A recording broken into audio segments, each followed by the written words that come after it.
Are we on? Are we on? Welcome to Basketball Heads Live. I am your host, Glenn Poole Harding. And oh boy, we have a very, very, very special guest. This basketball head is a New York City legend and basketball icon who has transformed the landscape of New York City basketball forever. He comes from the first family of basketball in New York City, with all four of his brothers played Division One. I don't think that ever happened before. And with him making the fifth, man, it's legendary. This basketball head was a child prodigy that had lived up to everyone's expectations. This basketball head won Abraham Lincoln's first state title, was the school's first McDonald All-American, first college All-American, first NBA lottery pick, first and only NBA All-Star, the first to have a movie made about him, plus documentaries, the first to star in his own musical, the first to star in his own movie and win Best Actor Award, the first to have his own sneaker line, Xavier 3s, which are out right now at www.xavier3.com. Make sure you go out and support. He is also the first three-time champion on the professional level. As you can see, he was the one that did it first. I could have easily mentioned all the amazing stats he had in high school, college, N.B.A., and in China, but that intro would have taken the whole show. So, without further ado, help me welcome to the show, New York City legend and basketball icon, our own Lincoln Rail Splinter, Stephon Xavier Marbury. Y'all ready? Y'all ready?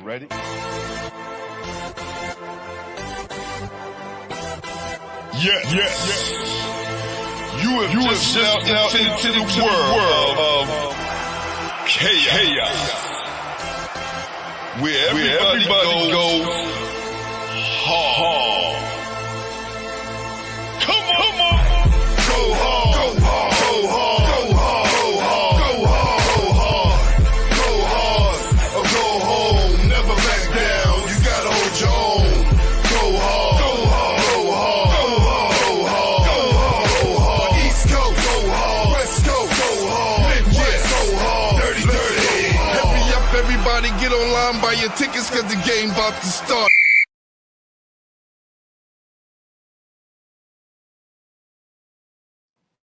Steph, Yo, what's up, baby? how you doing, man? That was an intro. I like that intro. Appreciate that, that brother. was the Appreciate intro. that, brother. Yeah. Yeah, thanks for having me on Basketball Heads. Nah, man, listen, the pleasure's all mine, man. Listen, I know you could have been on any podcast you want, man, but for you to come show love, and keep that Lincoln brotherhood tight, man, it means a lot, brother. It's all love, man. It's all love. I'm happy to be here. I No remember doubt. I remember Coach Harstein taking me to go watch you play at Fairleigh Dickinson. And I was like, who we going to see? Because, outside of my brothers, I didn't really, I knew who all of the players was, but I was like, oh, this dude could really go. He's like, oh, you think I'm going to bring you to a game for a guy who can't play? Coach. Hey, you sounding like him right now, right? Let me tell you, man. Come on, you know that. Appreciate that, man. Listen, I was talking to Coach the other day, and he was so excited that you was coming on the show. He loves everything that we all do, no matter big or small. Of course. Coach loves us no all matter equally. who it is. He That's loves us right. all equally. That's right. No matter who it is. That's right. Mhm. So I want to jump right into this because, I always got to start off with the first question, even though I know the world knows it's probably obvious, but we're going to ask it anyway. Who introduced you to the Shoot. game? Well, obviously my brothers, my oldest brother Eric, God bless his soul, he was the one that started it all. But my grandmother played basketball. So it was passed down from my grandmoms, and my brother, my dad is from Chattanooga, Tennessee. So, basketball has always been a part of our lives for over 100 years. Mm. Um, and for me to be able to play, it was like inevitable because when I first came home, they put the ball inside my crib. So I was already touching the ball from a young age. So my brother Eric, the one who trendset, and basically, as you said, he was the one that started the first family of basketball. He was the one that was calling our family the Marbury dynasty from a long time ago. So when he didn't make it to the NBA, his thing was one of my little brothers is going to make it. It's just which one. Man, uh, thanks, my God, for the super chat. I appreciate you. Will, thank you, man. Thank you. Everybody that's in the building, I know I'm gonna get to y'all. Y'all hitting up the chat real strong. Let me tell you, when I first got to Lincoln, that's all we used to hear about. Eric and Don, and Mhm. we was right in between all of you guys. And Mhm. when I was out in Coney Island, because my family from Coney Island, I used to hear the name over and Mhm. over and over, and didn't realize this guy who I was watching playing with Georgia was your brother. I didn't make the connection until it all sank in when I got to Lincoln. I was like, oh, this is the guy that everyone was talking about. Then Mhm. I bring Spice, Silk on the show, and that's all they talked about because that was their heroes, right? Mhm. I I I know people ask you a lot of questions, man. This is a New York City podcast, and I want to give your brothers some love. Like I just want to really delve into them and the foundation that they set because when I speak to the older guards, that's who they're talking about. They're talking about Mhm. Chew, they're talking about Don, they're talking about Eric and all the things that they accomplished. Everyone knows about what Mhm. you've done, which is awesome, and we're gonna get Mhm. into that. But let's talk Mhm. some more uh, about Eric and the foundation he laid and was able to go to the SEC and play ball. And mind you, it wasn't like he was All American, highly touted, but he played in the SEC, which would never happen right now. Mhm. Mhm. Do you, Eric, do you remember any he was a stories? yeah. I mean, it's millions of them. Eric was, he wasn't the typical guard he wasn't a point guard and he wasn't a two guard. He was a tweener. He's what we call Mm, a tweener. And Eric, from what I heard from because I was a baby, but the stories that I've heard and the things that I heard them speak and talk about, Eric was the workhorse. He was the one that he'd get on the court. He was like a bully, big like a big guard, but small because he was so strong and he was able to jump. And Eric, what he instilled in us was that work ethic, to go as hard as you can, to be as strong as you can. But one of the things he'd be like, you got to be able to fly. He was like, if you can't fly, he was like, if you can't fly, you won't be separated. And he made sure because he knew that his ball handling wasn't the best and his shooting from long range wasn't the best. He instilled in Don the ability to make sure he knew how to shoot. Because Don is the best shooter in my family. Don was, who taught me, about my shot. He's the one that taught taught us shooting from long range, following through, making sure your form, and it wasn't necessarily of him coaching us through it. And as far as our shooting was concerned, it was more of watching him shoot 500, 600 jumpers in the park. And you just watch mechanically of what he did over and over and over. And if you watch his jump shot right now, it's still picture perfect. You know what I'm saying? And he'll get on the court right now, Don, and he'll shoot. Once he make about 5 or 6, that's it. He'll stay on the court for an hour and just Wow. shooting, especially if somebody was feeding him. So Eric, he pretty much made sure that we knew how that we were jumping jacks because all my brothers can jump. He made sure that um, he instilled those discipline values that you needed and embedded inside of you in order to be able to reach where he wanted us to reach, and that was the NBA. I mean, NBA was the only thing that was talked about in my house as far as what the destination was. It was never about just going to college. It was always about that. So he was the matriarch of the family for the sport. And his presence, his presence, whenever he came around to make sure that we were doing what we were supposed to do. I know for myself, he just was like a sensei. Like he didn't say much. He just told you what to do, and he watched with this intense glare. That when you're doing it right, and when you're not.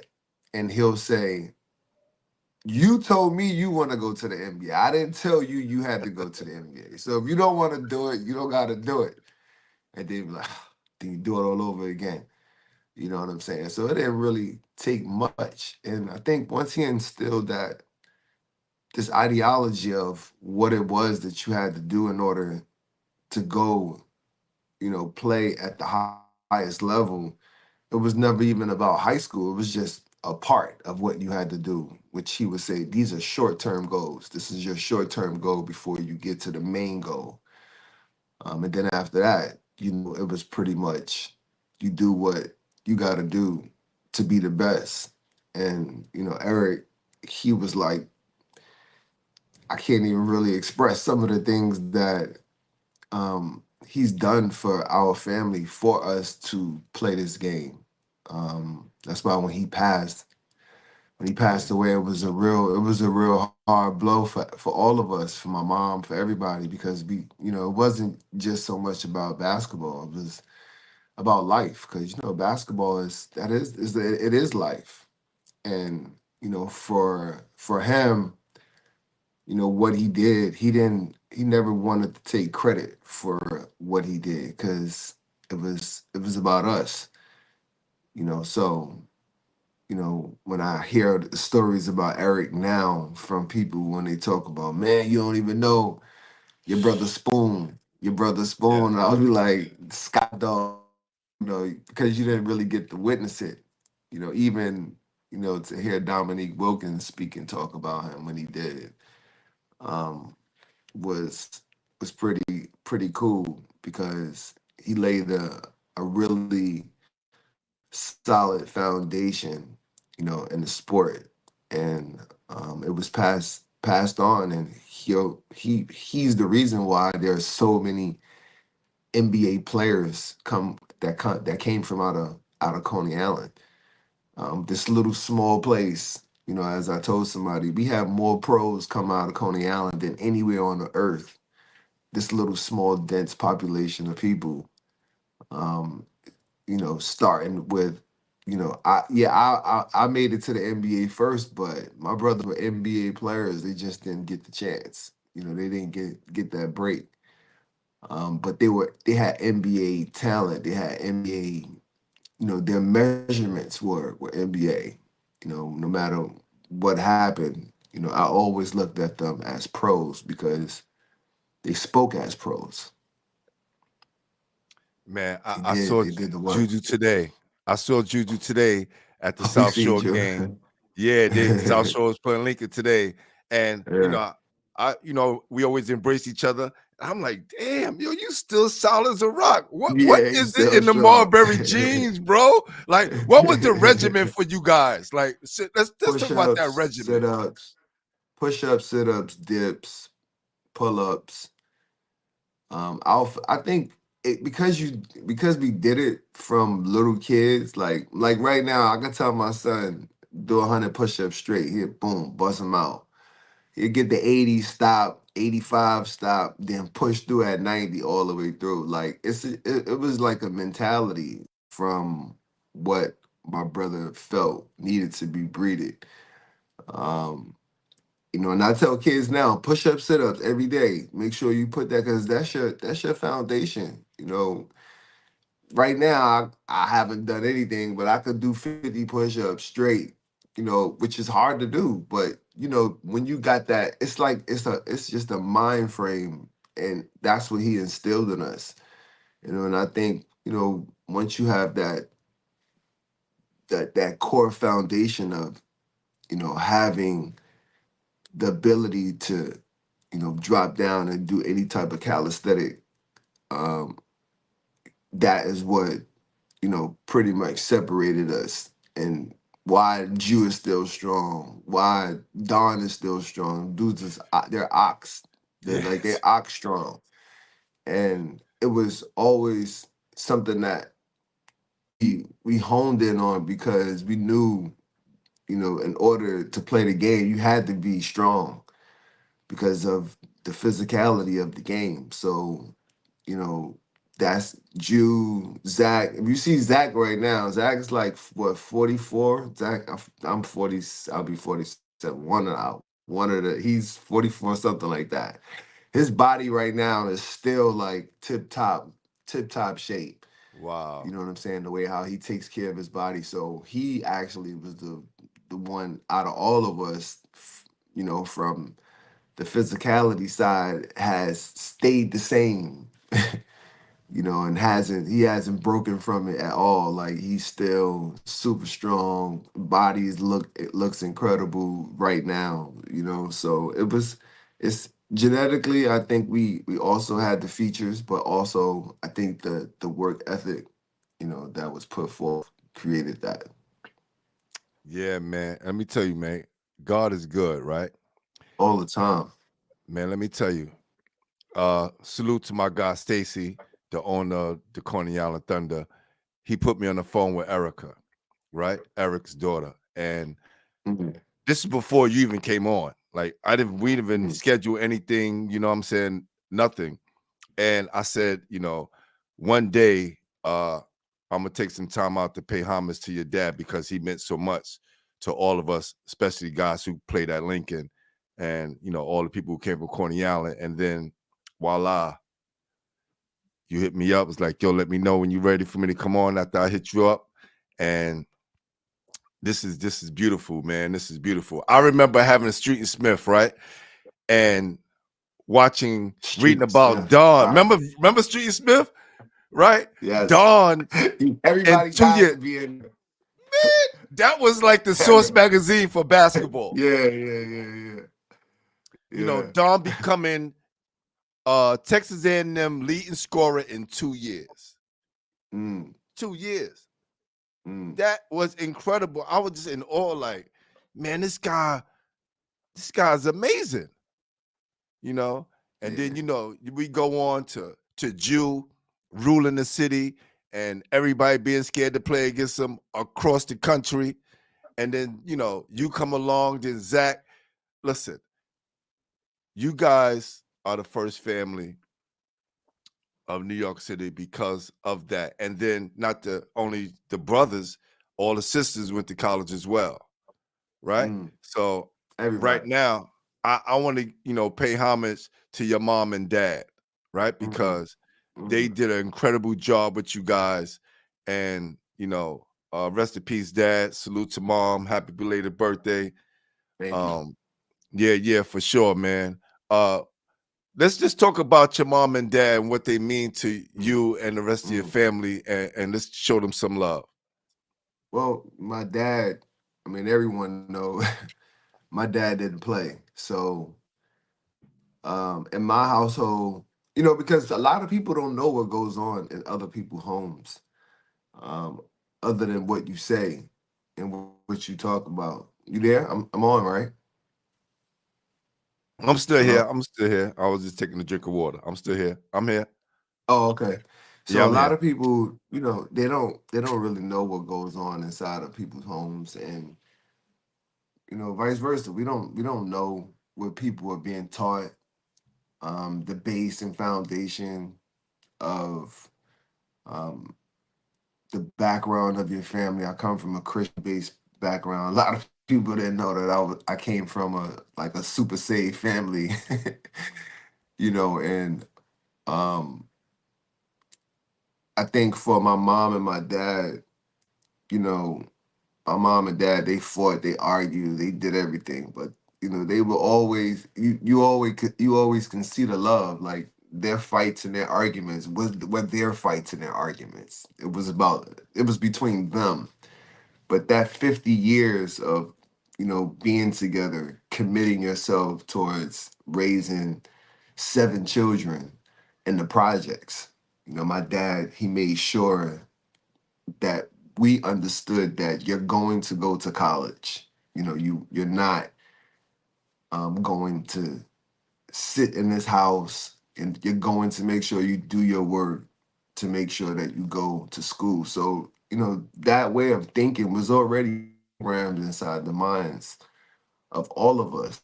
And, people ask me, who is your hero? And I always tell people, I'm like, my mom is my hero.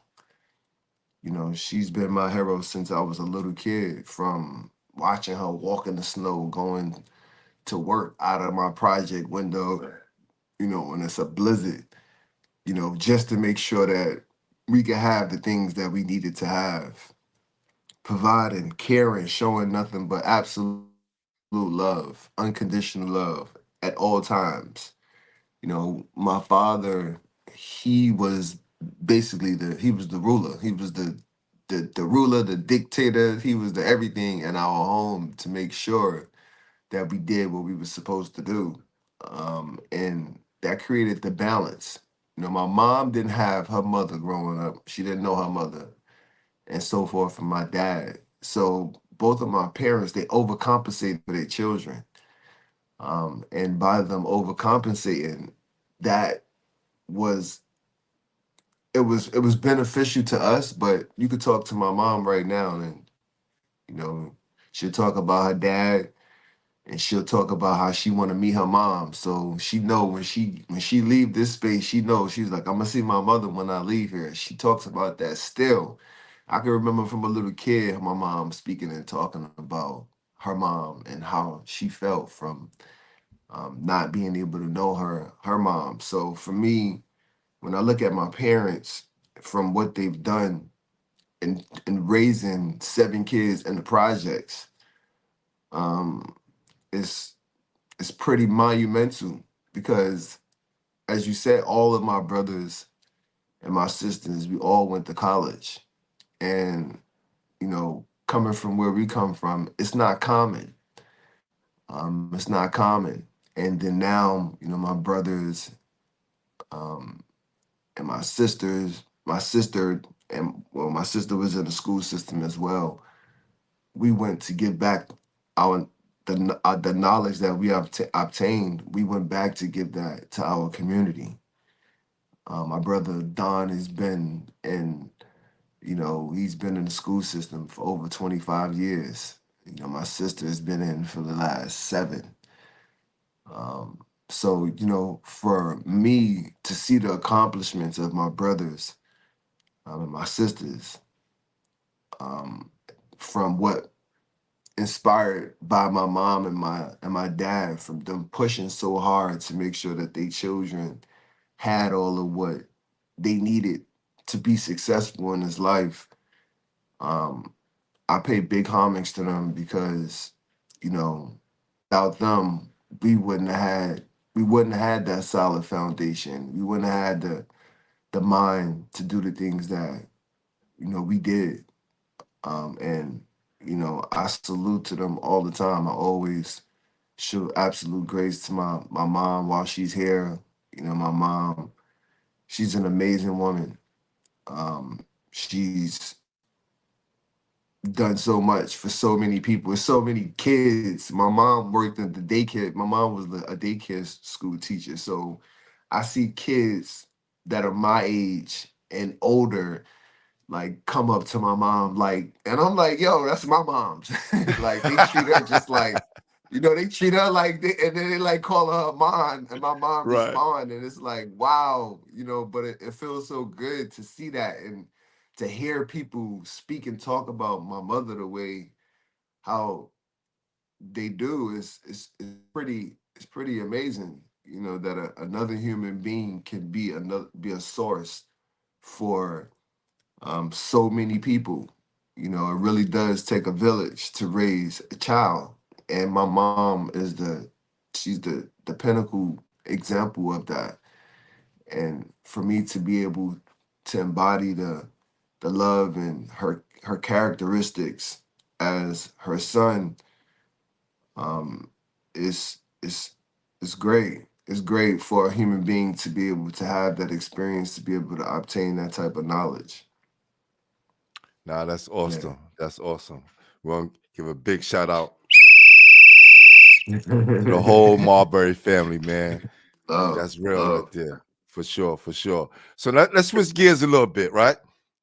Mm, Um, you was raised under all these, great basketball players, and when you was coming up, you was considered a child prodigy.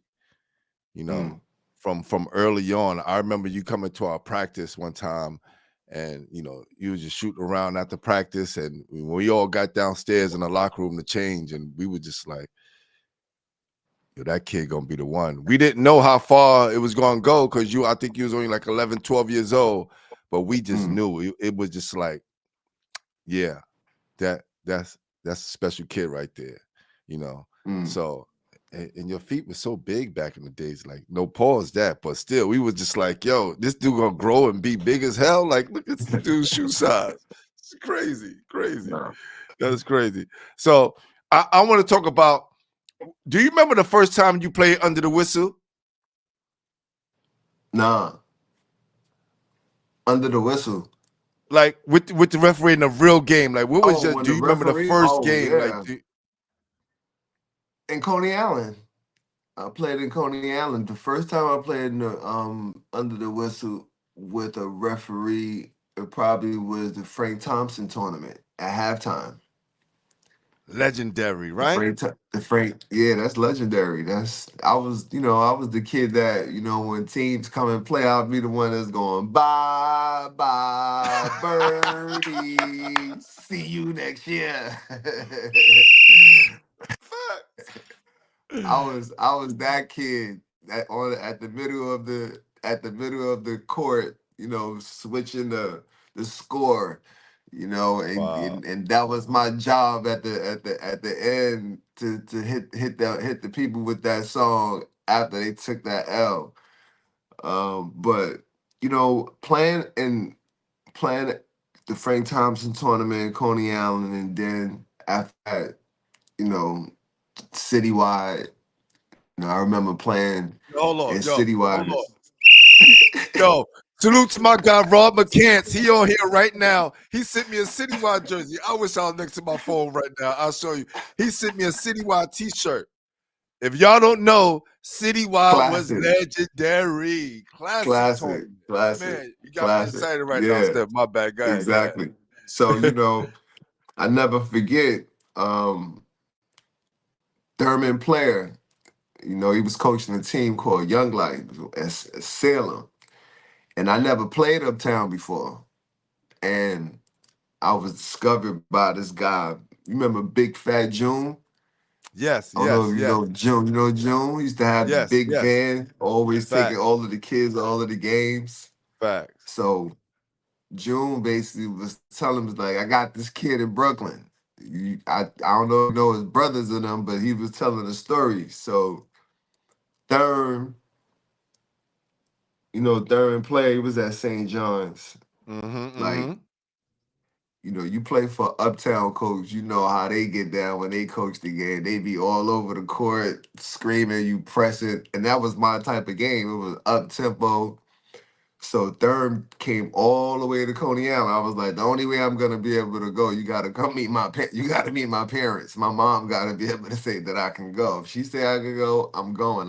I'll go play. So he come all the way from 125th, come all the way to Coney Island, pick me up, and then bring me all the way back uptown. So we playing against Riverside, and I didn't play any games. And at first, because nobody knew who I was, when I got to the court, Thurman was clapping like, yeah, you know what I'm saying? Like we playing against, they got two twin towers, kid named Trent, last names, but these two kids, they was dominating. And he brought me up there, brought me to the game, and Mike Micaway, I think that's his name, Mike Micaway. He was coaching his team, and um, because they didn't know me, and because I didn't play no games, and it was a championship game, it was kind of like, gonna, how is he gonna play? But then it was like, all right, they didn't with these guys. All I did was press to do. We went up by like 30 at half. Wow. I had my birth certificate, right? I had my birth certificate with me. And when they seen my birth certificate, they was like, there's no way this is his birth certificate. He's a ringer. He's a ringer.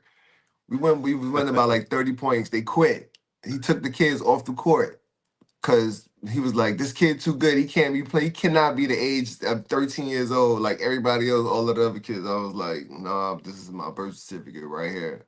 So Durham already had the whole plan. So, that was like when my introduction, where I finally got a chance to start playing biddies, and then I played little lads, and then I did all of that stuff. So I went through the whole circuit of playing under the whistle. And, once I played citywide and once I started playing in all of the tournaments uptown, menacing, playing there, it was on. That's when everybody started knowing about this kid from Coney Island. And then that's much how I made my name. That's how I met Cam and Mace and Rafa. Rafa and I, we used to live with each other, with Thurman in the summer times. Because Rafa's older than me. Right, So he right. played juniors, right? And I was playing biddies. Um Man, no, hold on. he was playing midgets. That's I think he was crazy. playing midgets. Yeah, yeah, yeah. He That's was playing crazy. midgets and I was playing biddies. Yeah. So, So Cam and them was the playing history. from young. These guys was playing Yo, from young, young. yeah, Cam and them was they was hoopers. They hoop. They really did hoop. Like they really played. But it was so many kids that were like Kareem Reed, you know, Kerry the Goat Thompson, Sekou. It was a lot of dudes. Sekou, I think he went to Dartmouth. It was a lot of guys that hoop that was nice. So I was playing against all of these kids all the time. And Uptown was, I wouldn't say it was more organized, but they just had more basketball opportunities for kids to play at a young Right. age. They had they had all of the tournaments set up, and I played in, the tournaments. They mainly was Coney Island where I was playing, but I never really played all over Brooklyn. I mean, I played, I played in a lot of parks, like regular, one-off games or something like that, but not really like how I was playing when I started playing for um Therm and then the Gauchos. I played Riverside. I always just wanted to play, and I always wanted to play against the best players. So I really didn't care.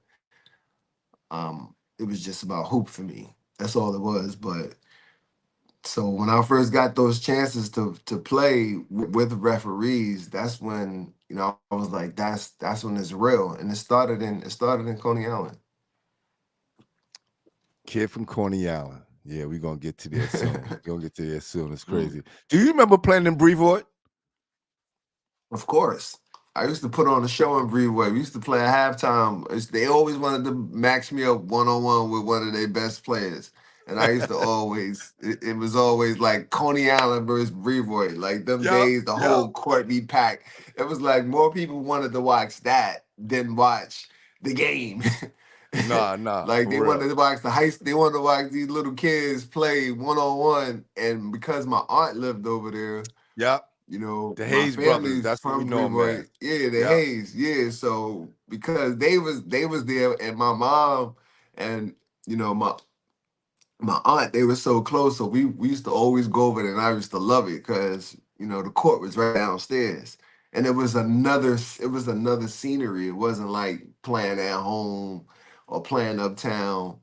That's where one on one.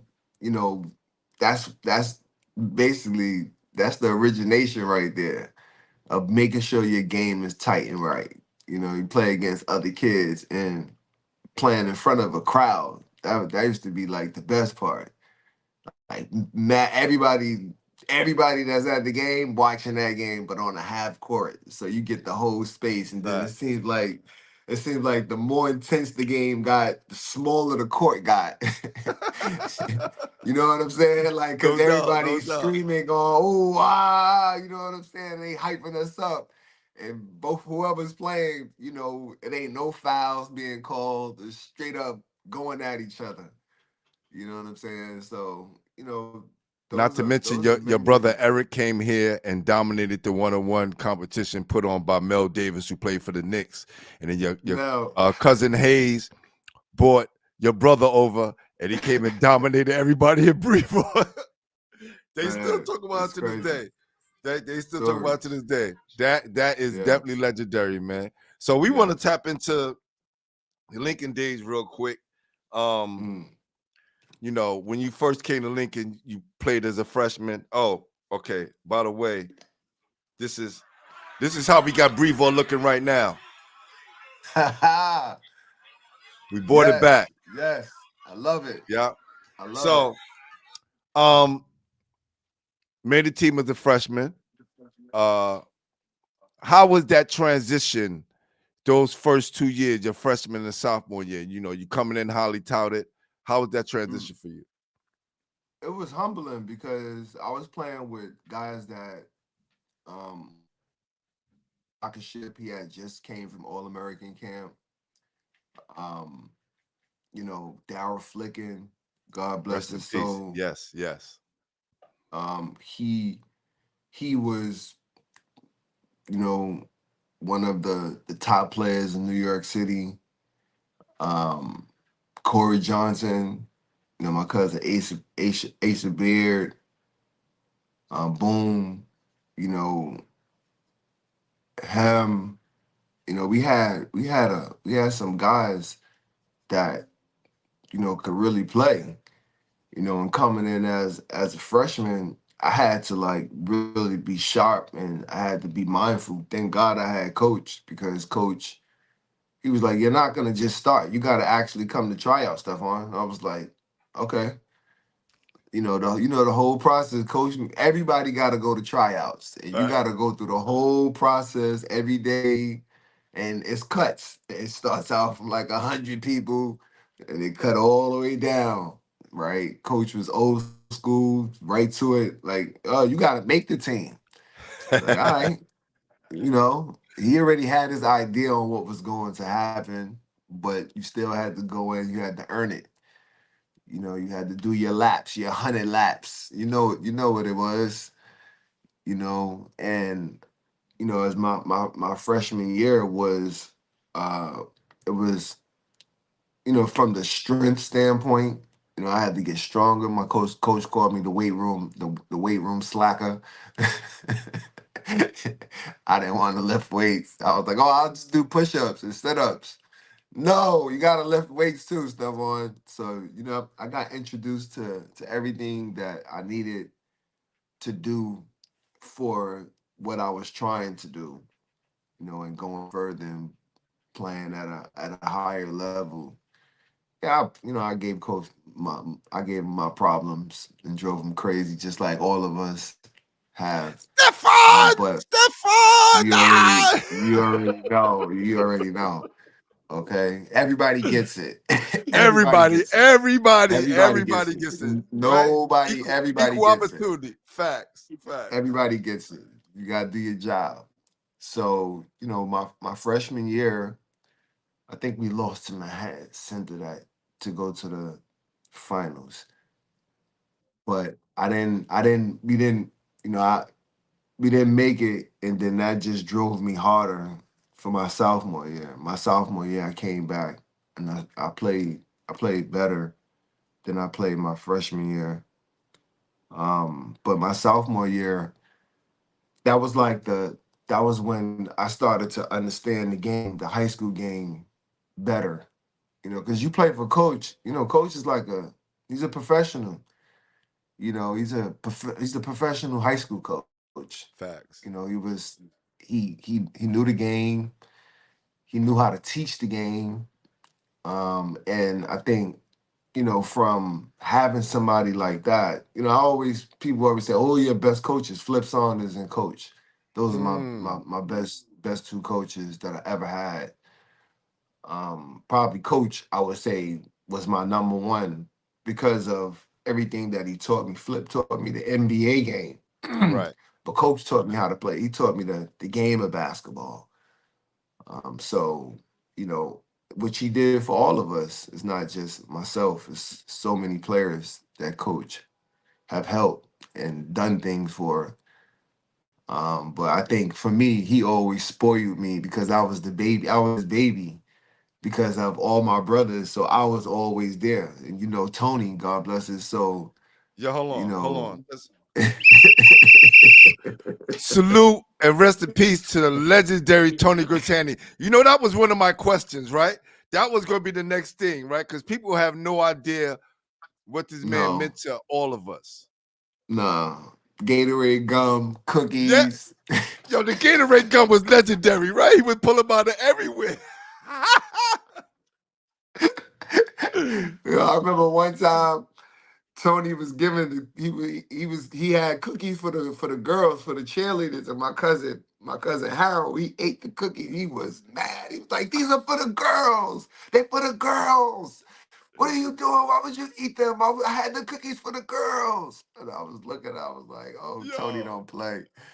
man, Like legendary. that foundation is, and I always use that because you could build on top of that. And Yes. those people who contributed to our lives and helping us not only achieve, but for us to for us to know compassion and love, and respect, respecting the game. Like I told somebody, I was talking to my cousin, and it was like, "Oh, how many points I averaged my senior year?" I was like, first of all, I didn't even play the last two quarters. I was doing the two clap in the second half Right, most of the time.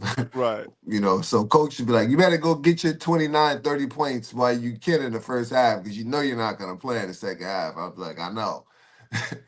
You know what I'm saying? So when I think about like records, I'm like, coach has so much class. Like never would you be on the court up by 25, 30 points. You know what I'm Fact. saying? It was like all of the guys who don't play, those are the guys that are gonna play. They're gonna get the opportunity to get on the court and play. So that integrity and that character, it built and shaped a basketball understanding, not only for then, but even for, when I played professionally, you understand that. And then as a coach, when I coached, that was the first thing I did when guys weren't, when we were up by a lot of points, clear the whole bench and all the other guys play and get an opportunity. So, it embedded inside of me from not just then, but also, when I got older, just the respect to the game. So yes, so many stories about Lincoln that Man. kids don't know, but that's history, right? That's what it's about. Yeah, every now and again, I do something special on Lincoln, and I sometimes I gotta remind dudes like, yo, y'all know I went to Lincoln, right? Because now everybody want me to do one for their high school. I like, yo, y'all win these many championships to do what we did. I'll show y'all some love. But salute to all of our high schools in New York City. And I want to get back to something right now because you know we hear Cam always talking about he beat you. Yo, he beat you your freshman year, fam. They beat us Martin Luther King. It was my junior year. Oh, It was my junior. Okay, junior. They okay. beat us. I I give think it was my respect. junior. They beat us in the championship. Yeah, they did. I tell them, Cam and them, they was nice. They could play. They could really play. We I mean, beat it them in the was a city team. championship. That's why they probably was amped because we beat Manhattan City in the city championship and they were favorite and we beat them. So I guarantee you they never forget that.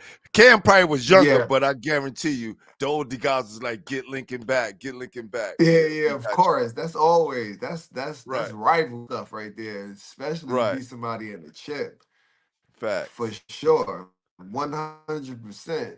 Yeah.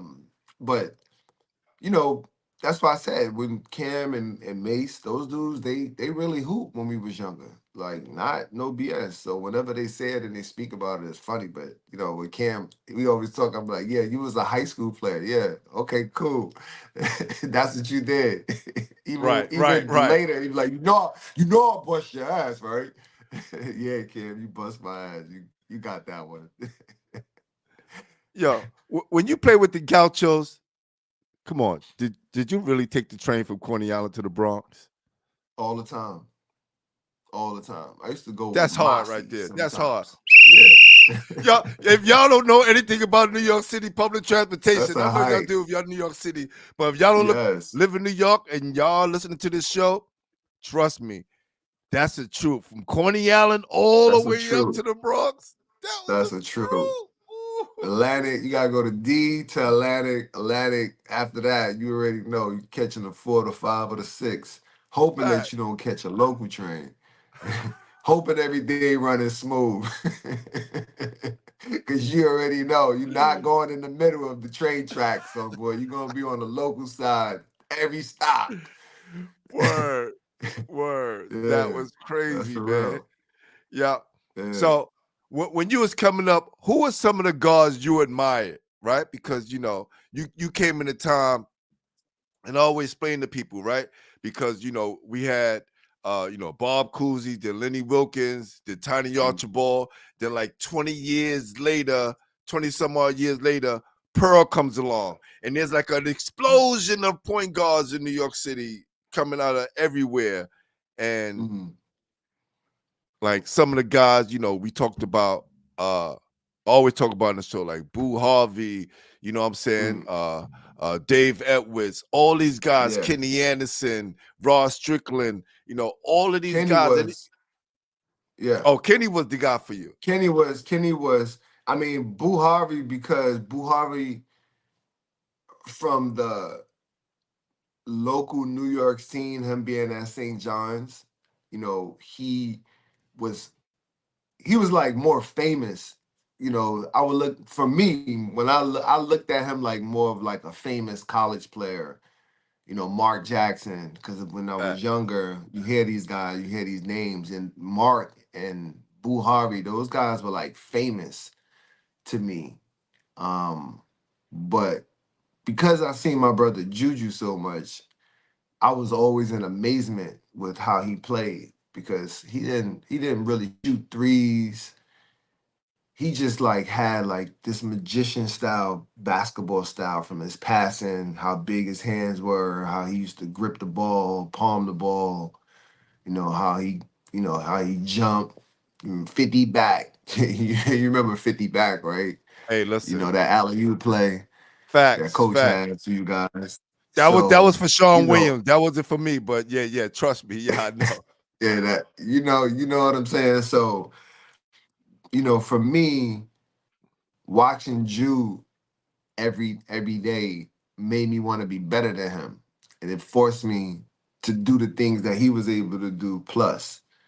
Mm, So my brother was the one who pushed me, you know, to be the best that I could possibly be. But Kenny Anderson was the guy. that I kind of like mirrored. And I don't really use my brother Juju a lot because it's, I don't want to. I'm basically it's biased because it's my brother, so I No, always you're not speaking. being biased. We are showing love to Juju tonight. All right. I thought Of we are course, of showing course. love to Jew, No, no, no. I right? know. I said I normally don't, but I'm saying it. I'm saying it No now doubt. No because doubt. because Jew was so nasty, and a Yeah. lot of people really didn't know. They knew. Like Grant Hill, I promise, every time I see Grant Hill, he always asks me about. So yo, what's up with your brother Juju? Yo, your brother Juju's like, yo, your brother crazy. I was like, I know. Everybody know that. He was like, your Right. brother was nice. Jew was at All American camp giving people what they wanted. You know what I'm Okay. saying? Serving them on And a platter. Red, yeah, exactly. Red, Red as a Adrian as a big guard. Growing up, Talent Time. You see these guys. David Kane. I was talking about David Kane from Stevenson. He was nasty. He Underrated. beat my brother like two Underrated. years in a row in the champ. Mad underrated. Went to St. John's. Fresh, Maurice Brown, even Tiny. These are the guys who I was watching and I was seeing on a night in, night out. Because I was a real basketball student. I wasn't like just this kid that played basketball. I was really a student of the game and still am. And I think, having the opportunity to be able to see Drew play and then Dave Edwards and all of the guys that I mentioned, but Kenny was the guy. And that's pretty much who, people started to speak and talk about me about, oh, your style and you and Kenny Anderson, y'all had a resemblance as far as how you guys played. But Kenny wasn't a jumper. He didn't jump. Right. He didn't. That wasn't one of his features. His ball handling, the way how he weaves in and out of traffic. Getting to the basket. Whereas my brother taught, downhill, straight one move to the basket. I didn't really use the dribble like everyone else did, but I took something from all of those guys' games. Every last one of them. Mark, Boo Harvey, Dave Edwards, Juju, all of them, Kenny, and combined it and made my own style and how I played. But yeah, man, those are the guys that I looked up to and who I, tried to model my game after. Everything that they did good, I took something from that and added it.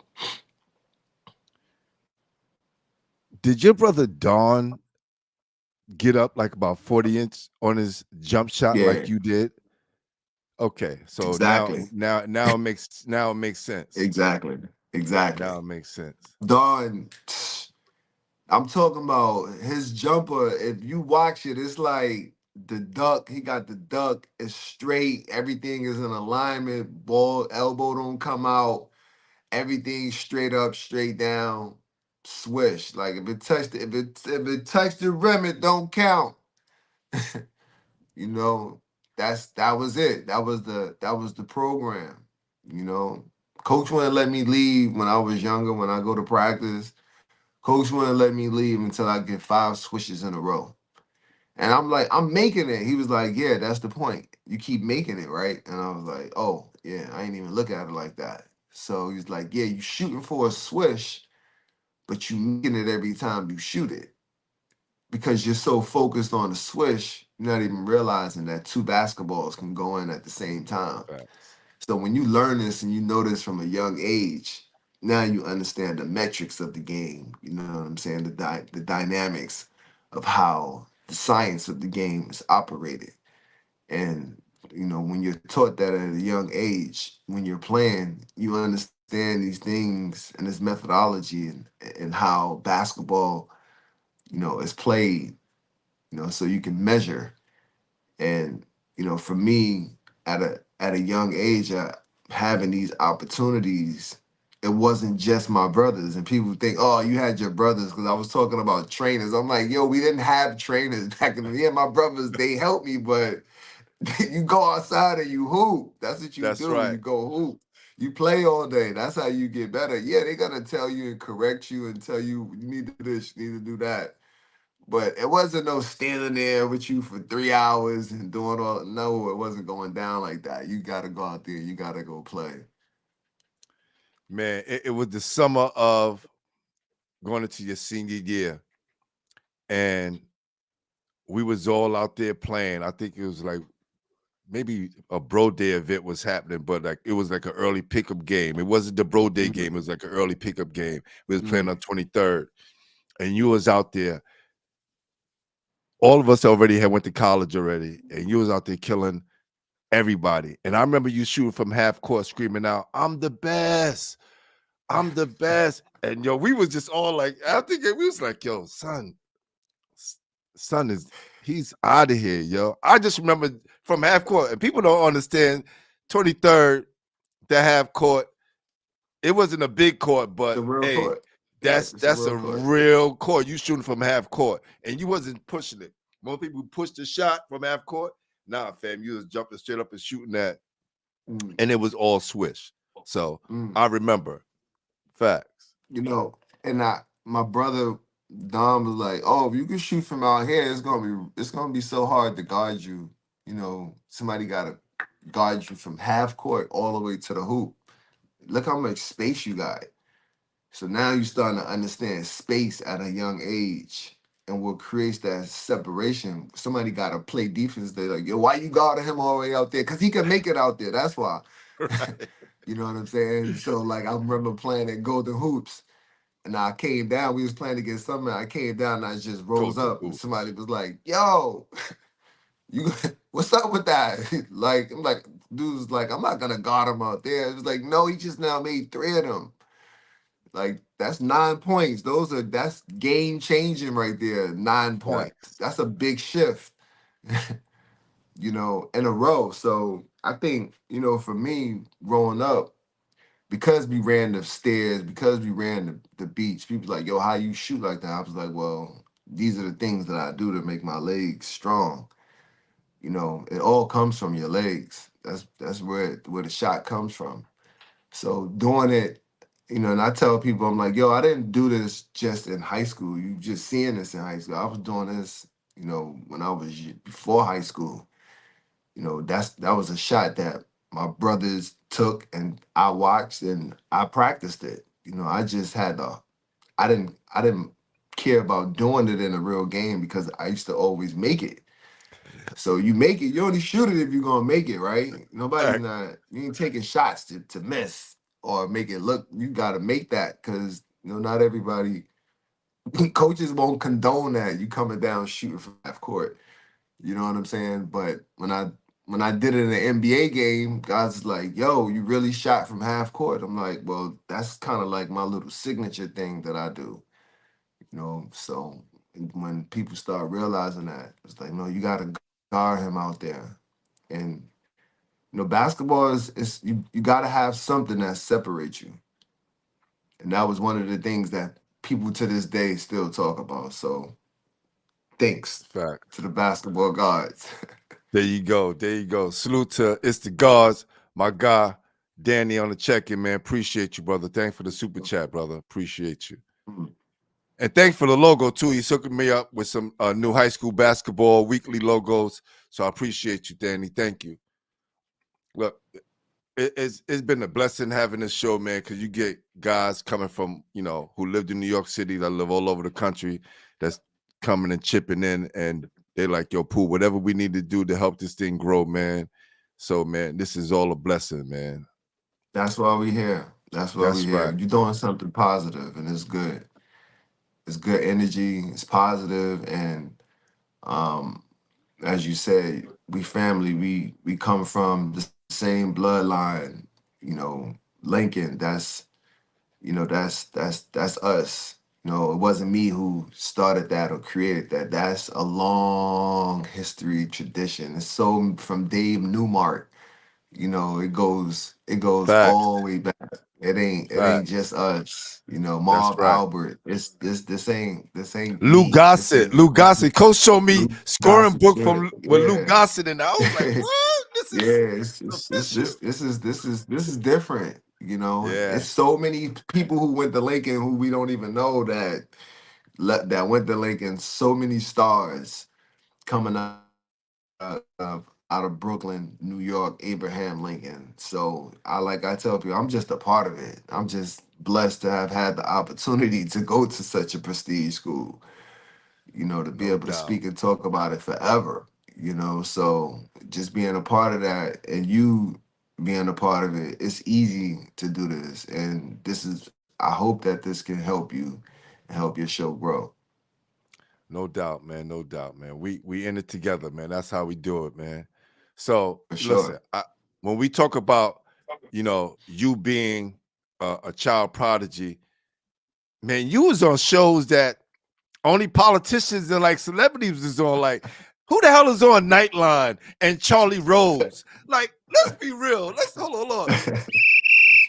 Yo, if y'all don't understand the Charlie Rose show, man, this Classic. serious dude with PBS, and you just sit down with presidential candidates and all these things, and here's Steph Presidents, hit right. leaders, His dad leaders. and coach up there having a conversation about Stephon and his future. Yeah. What was that like, man? Let's just go back. Because that was crazy, bro. You Nightline, like know, before social media. we don't even realize no one really watched Channel 13. Like once you pass 11, without when you didn't have cable, we just had the local channels. You go to 2 to 11. After you get to 11, the 12, you know, and then you get to 13, and then it's like, oh, this is the guy who runs Right. this channel, PBS, right? The whole head face with the eye, you know what I'm saying? You going right into PBS, right? So, I didn't really know who he was. My dad had to really tell me because my dad was like, "Oh, I watched Charlie." My dad was like, I watched Charlie Rose forever. My Right. dad was the type of dude, he go get the New York Times, the Daily News, and you better get the racing final, right? The Post, right? It depends on what edition, what time the paper came out, and he read everything, starting with the Times first, from front to back.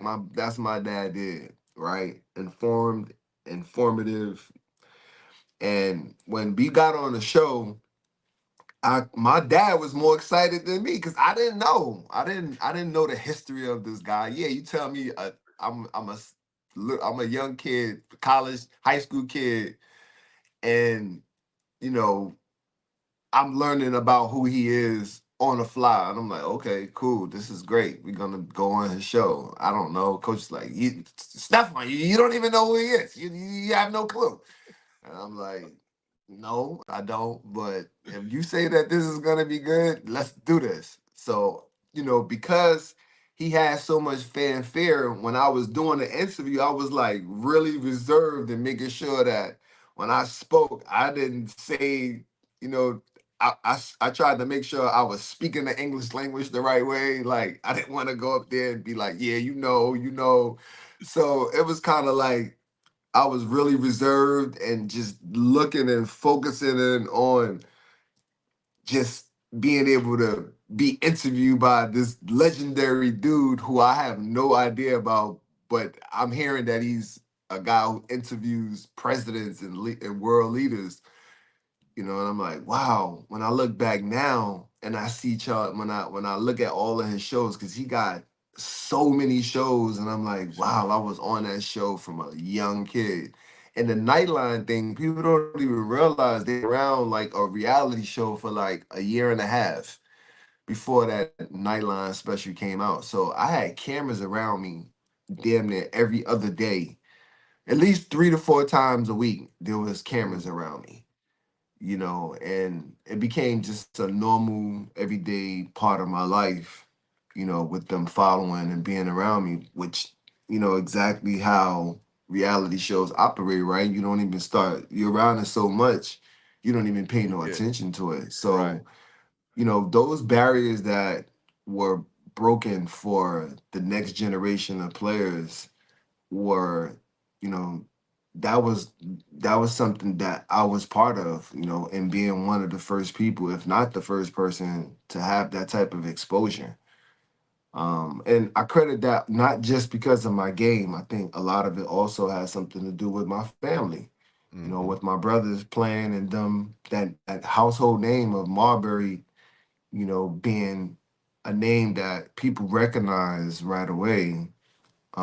That also had a lot to do with it. It wasn't just because I was hooping and balling. It was a variety of different things. My brother Juju, Don, Eric, those dudes, they trendset in their lane.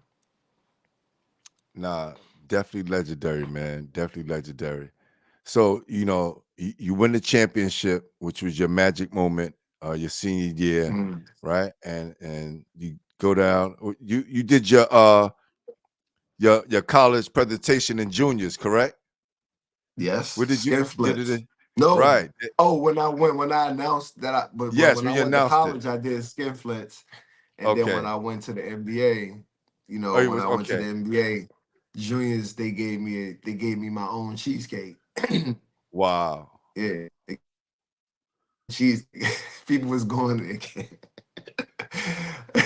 Yeah, so we did that at Julius. If you go in Julius right now, they got the plaque inside of it. Yep. Where you can see that historical moment. Nah, so Yeah. many historical moments, man. Um, you had all these coaches coming to Coney Island houses, right? It's just like, this is y'all have no idea, man. This is good, right? Yeah, They was yeah, had to get in the elevator, go away up to the crib, sit down. no All these doubt. coaches wanted you. Why did you decide to go to Georgia Tech? Well, I wanted to go to Syracuse. Like I was a Syracuse kid. I used to go to the camps um, every year, and Jim Boeheim came to my house. He came to my house. The first 5 minutes, he sat down, says what he said about Syracuse, and then he said, "Oh, I just want to know that you're not going to start." When he said that, Eric and Don, they both got up and walked out of the house. And I was just looked at him. I was like, "Why you say that?" like out of all things, out of all things that you could have said, you said that I wasn't going to start. And it was like I watched my dream of going and playing inside the Carrier Dome. I just watched it completely evaporate. It just like thin went right into thin air. Cause I'm like, yeah, this is gonna be good. I'm going to Cuse. This is where I want to go. My dad wanted me to go. My dad wanted me to go to Syracuse too. But when he said that, and my brothers, it was over with. And then Bobby Cremins came, and then Boeheim was like, "Well, I know Bobby's visiting next, coming to visit you next." I couldn't even hear anything else what he was saying because I was like, It's no way I'm going to. I'm no way I'm going to Syracuse right now. There's no way my family's gonna let me go there. Like, that's not part of the plan. And Bobby Cremins came. The first thing he said was, "I'm gonna give you the basketball and let you do what you want to do." Now my mother said, "Now that's what I'm talking about." Salute the moms. Yes, that's exactly what she said when he said, she said, "Now that's what I'm talking about." Okay? Wow. And then that's basically how that went. Like I was not going to Georgia Tech. That wasn't part of my plan. Right? That wasn't part of my plan. That was God's plan actually, because when he said that, it altered everything.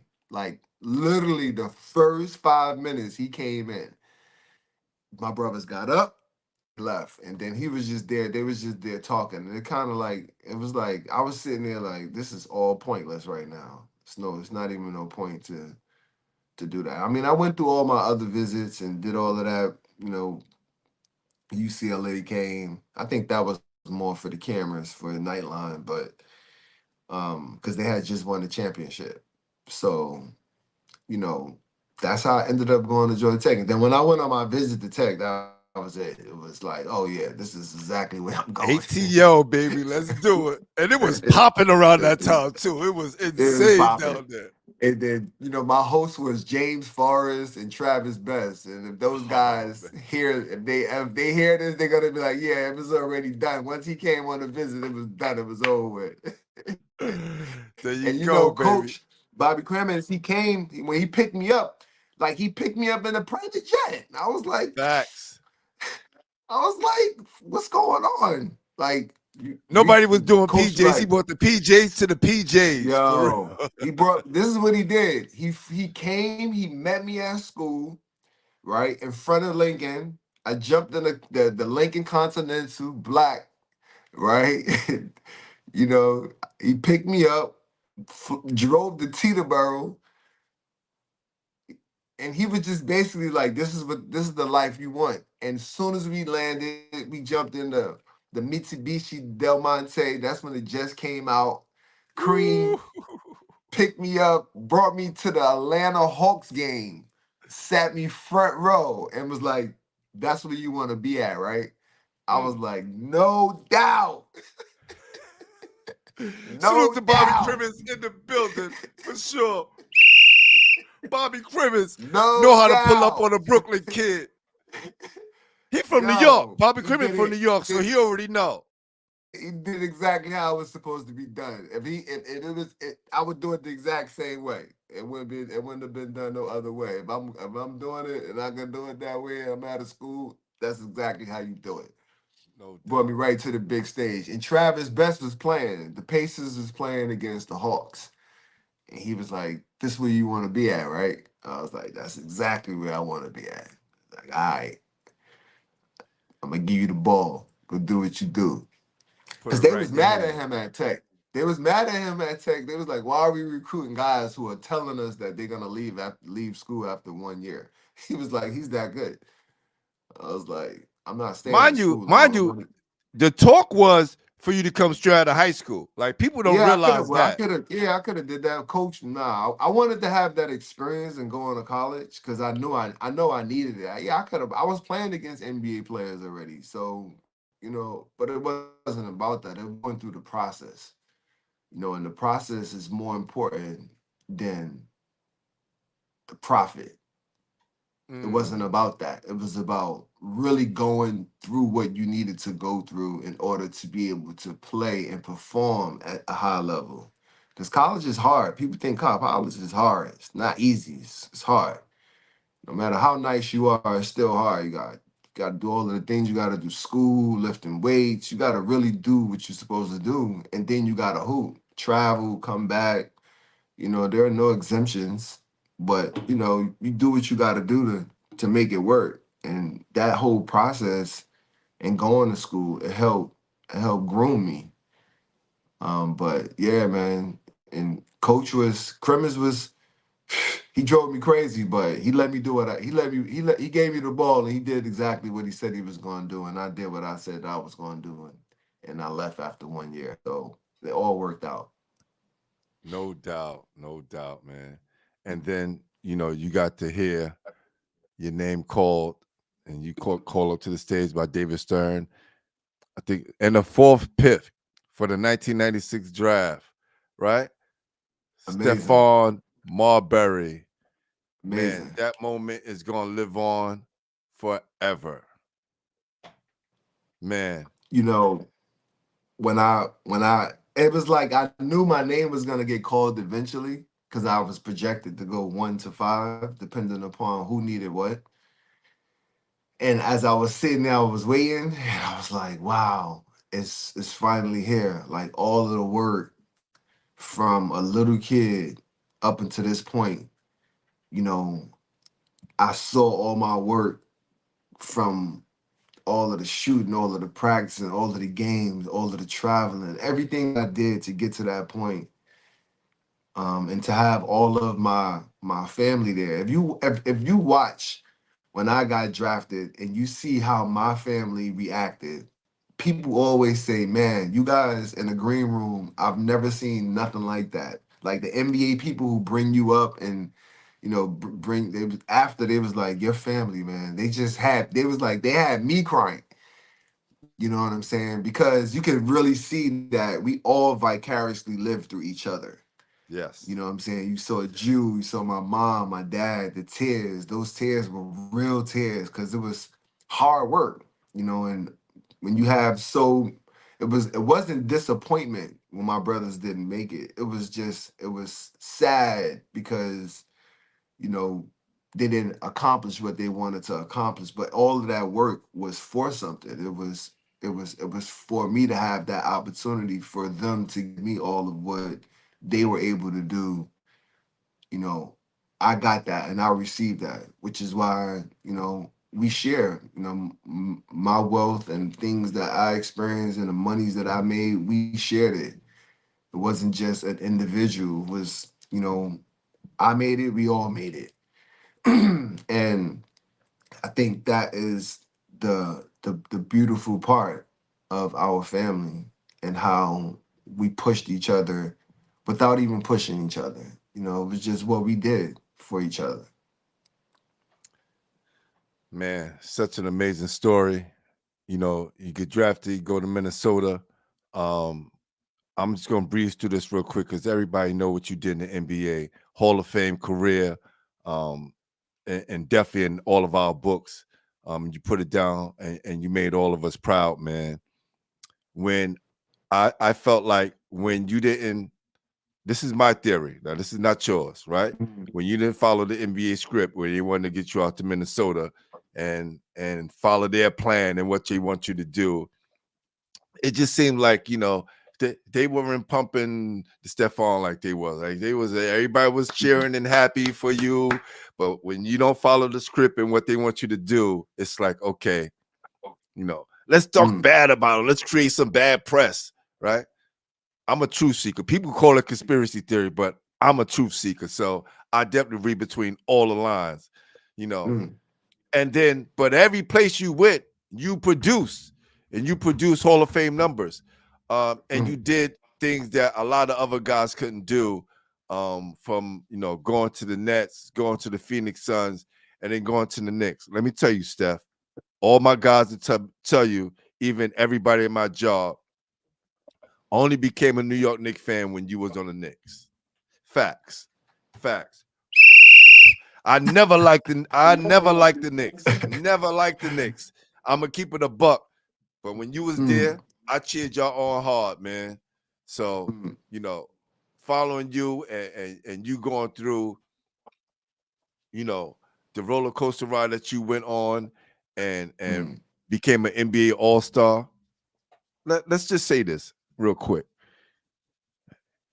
Michael Jordan says one of the hardest people he had to guard was you. Like mm, I wanted to cry because Michael Jordan was my idol, right? And mm. I'm like, yo, My yeah. he talking about Steph right now, and Mike don't give it up to nobody. I'm gonna let y'all know right now. Mike don't give it up to nobody.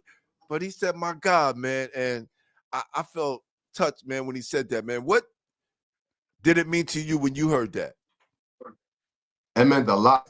Um, I mean, I looked at and still look at Michael Jordan as the greatest basketball player to ever play. Magic and Isaiah, those were the guys that Kevin Johnson, those are the guys who I kind of like idolized. I idolized Magic a lot, you know, growing up, in Isaiah because he was a small guard.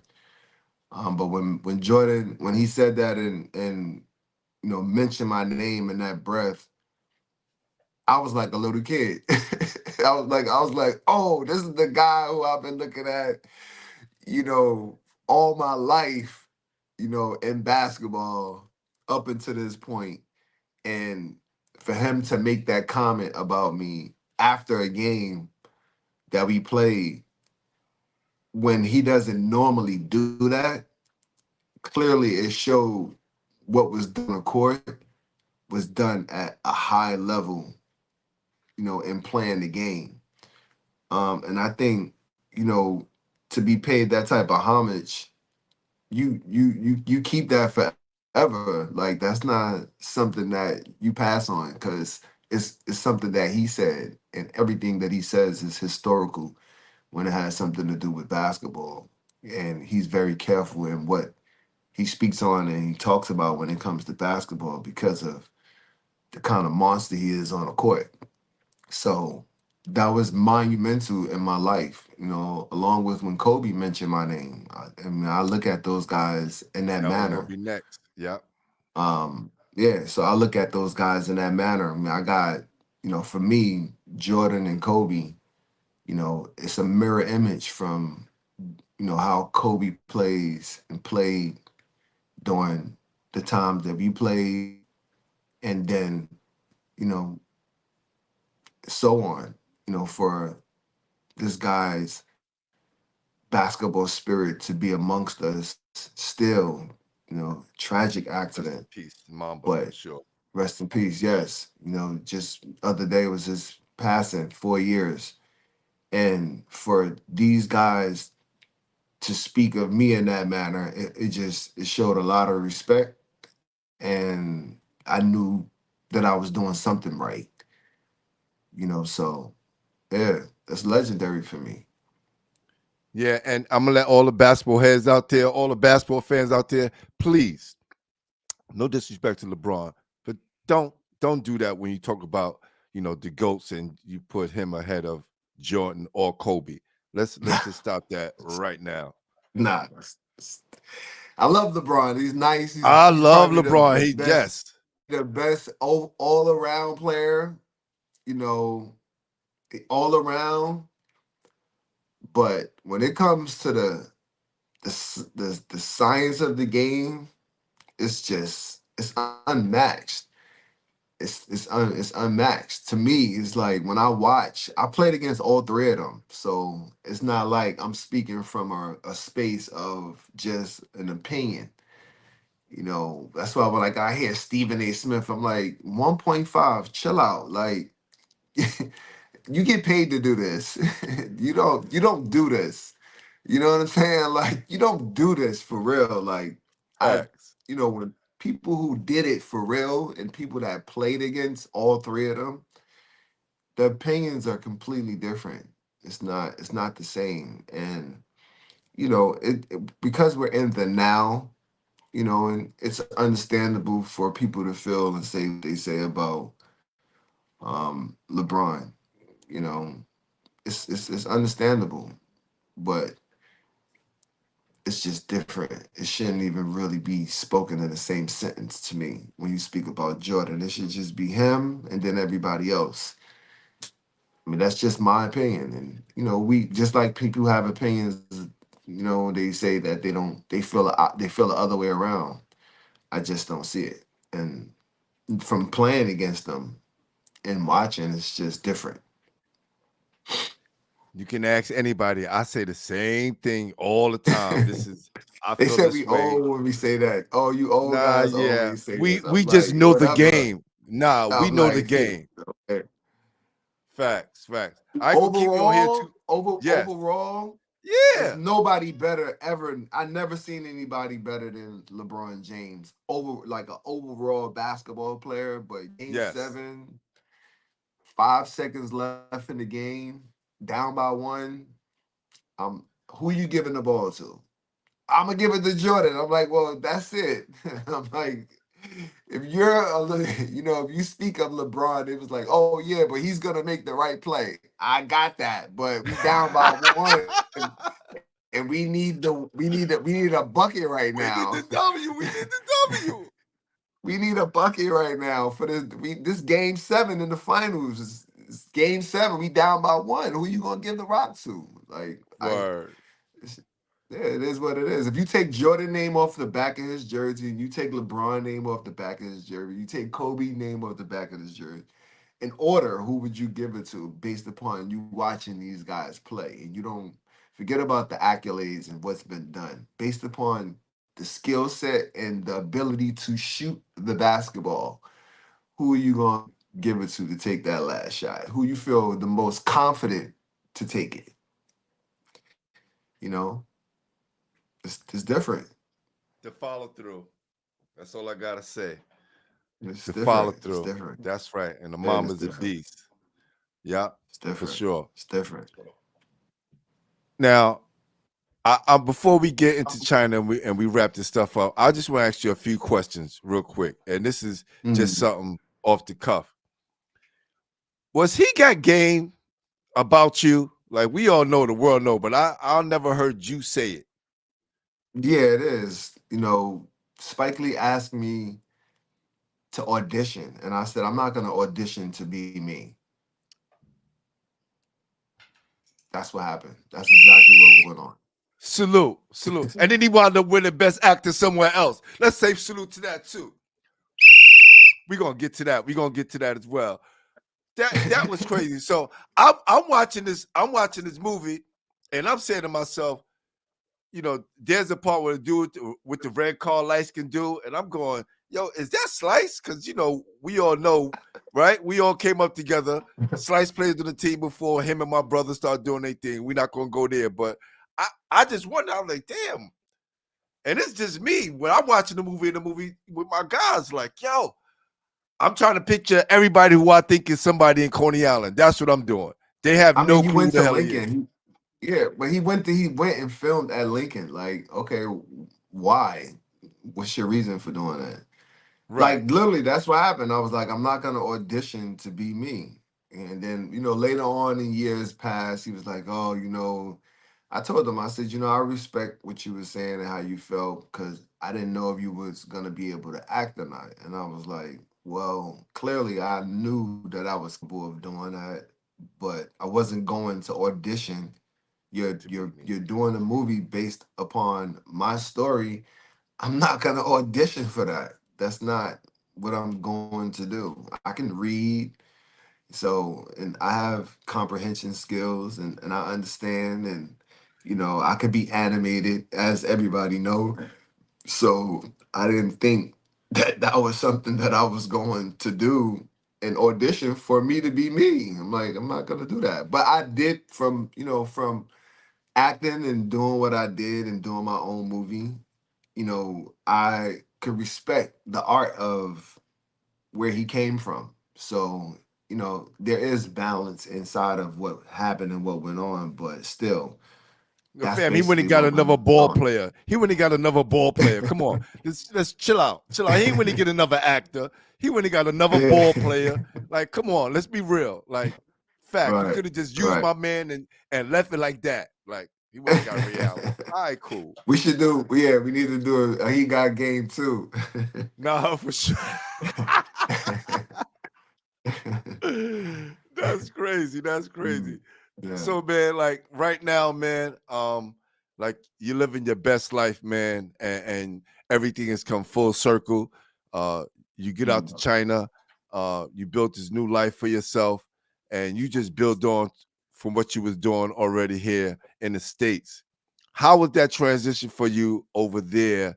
And how was it getting used to the food and everything like that? Um, the transition, I had, when I first came to China, during that time, I came during a really emotional, stressful time because I was depressed. I had lost my dad during this time. Things weren't going well. With New York, they pretty much tried to make me pay them $5 million to get out of my contract, and I wouldn't do it. And then I went to Boston. But during this year, my last year, I was like in the best shape of my life. I came ready in training camp. I was dominating early, and then they sat me down and I didn't play for almost 4 months. Um, they basically took money from me from them saying that I refused to play when they asked me to play, and I'm like, I didn't play in almost, I don't know how long I didn't practice for like 4 weeks. I didn't practice, and we was playing against Allen Iverson against the Pistons, and I was like, you want me to go and get embarrassed? I was like, y'all don't want me to play. This is all nonsense. So I was dealing with so many different obstacles. And then I ended up going to Boston. And, I wasn't in basketball playing shape, although I kept myself fit. And then, I had that experience in Boston. And then it was just, a really emotional time um, during these times.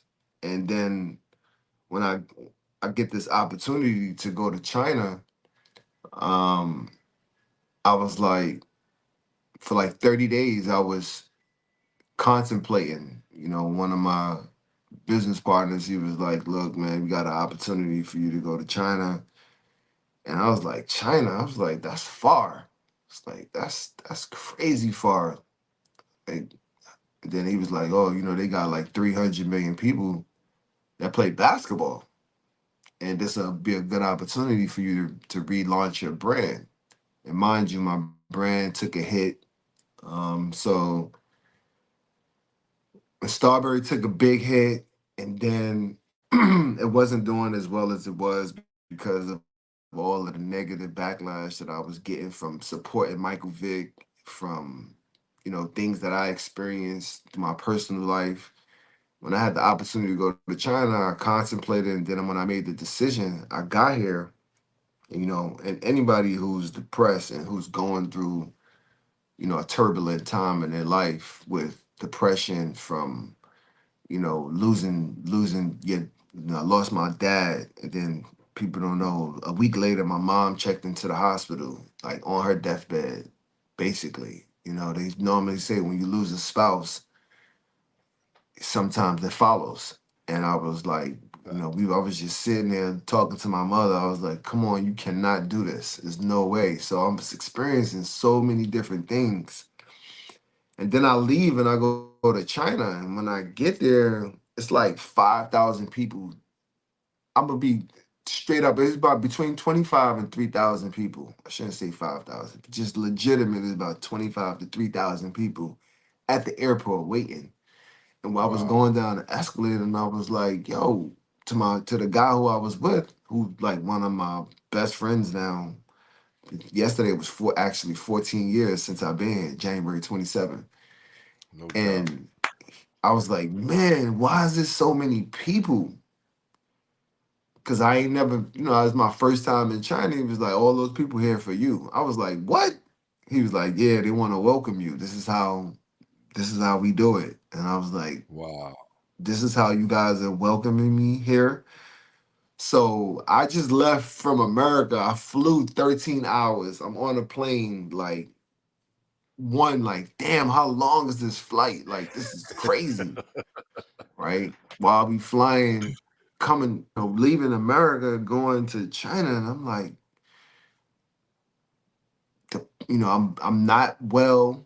I'm not well in my mind. Like I'm keeping it together. Like I'm just praying and praying and trusting God. And I never forget when I left and I told my mom that. She was like, well, God is everywhere, so I know you're gonna be good. And I was like, all right. Once I got her blessing, but when I land and I get there and I see all of the people, never forget my friend. She was like, Steph, I saw you on the cover of USA Today's in the newspaper. She said, my dad said you had a big ass shit grin on your face because of how happy you was from, excuse my language, from Right. how everybody was treating you when you were there.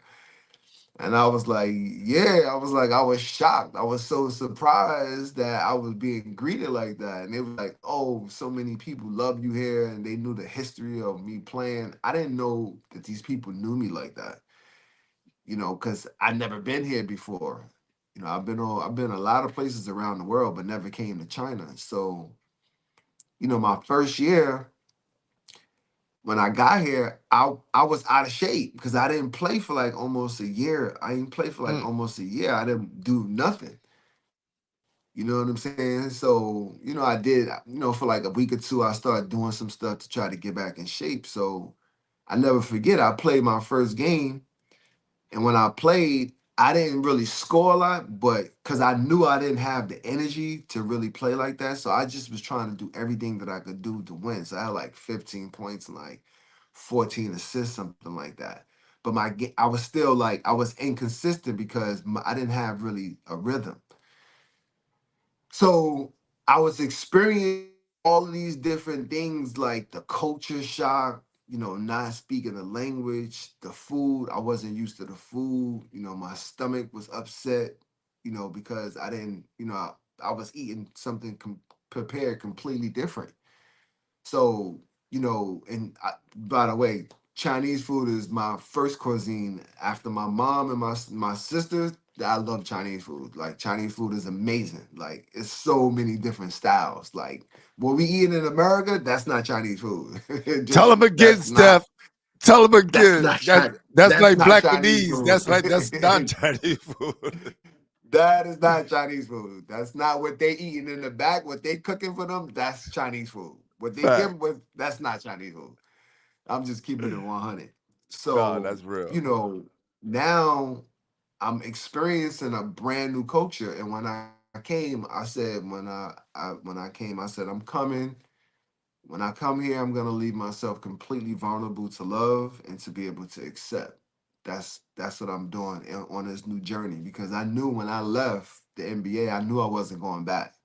Mm. So um, I was playing with Maurice Taylor, and we were in Jinsu. We was in a place called Jinsu, not far from Shanghai. And we were playing, and we were sitting down, stretching on the floor. And he was like, "Yo, you gonna come back?"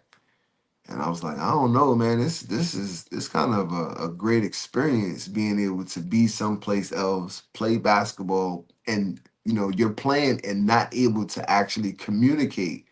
But because basketball is a universal language, you know what I'm saying? Even though I couldn't communicate with the coach and my teammates, yeah, I had a translator, but the energy of the game, defense, block out, rebound, pass, all of these things are universal. Everyone knows that. And then, after the first year, and I come back the second year, like for a whole season, because I came Hmm. halfway point my first year. So now I come back my second year, I play a full season, but now I'm in my game now. So now now the top teams are trying to get me to come to play for them. Like they're like recruiting me now to come and play.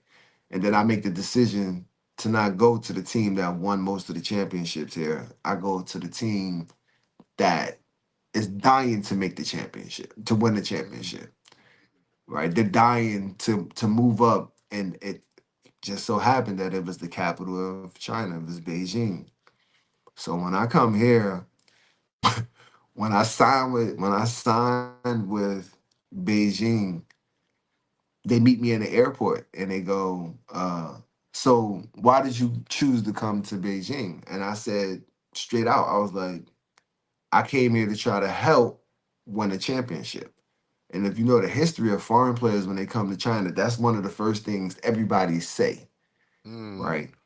But I was I I'm dead ass. Like I'm dead serious about this. So in translation, it said Marbury said that they're gonna win the championship. Now I find this out after we win the championship.